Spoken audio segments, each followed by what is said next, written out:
प्रेम नावाची चीजच नाही. तर देव म्हणतो ती वाचणारी थाळी आहे त्याचा मला उपयोग नाही.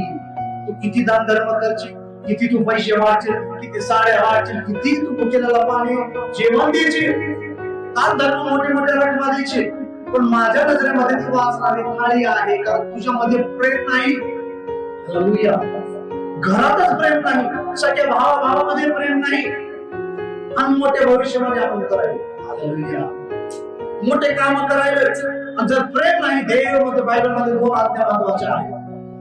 हालेलुया. पहिली देवावर प्रीती करा आणि दुसरी शेजाऱ्यावर. बायबल जर तुम्हाला पाळायचं असेल, तुम्ही मला आज्ञा माहित नाही, मला बायबल वाचायची येत नाही, मग काय करू पाळायचं साहेब? प्रेम तुमच्यामध्ये पाहिजे. ते कुठं दुकानात भेटत नाही. पिशवी घेऊन जाते ना, आता प्रेम घेऊन येते 1-2 किलो नीचे से लगाओ. हालेलुया.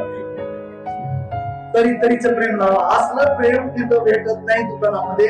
ते आपल्यामध्ये देवाकडून मागावं लागतं. ते वरदान देवाकडून आहे. पण त्या भाऊ मध्ये जर प्रेमच नसेल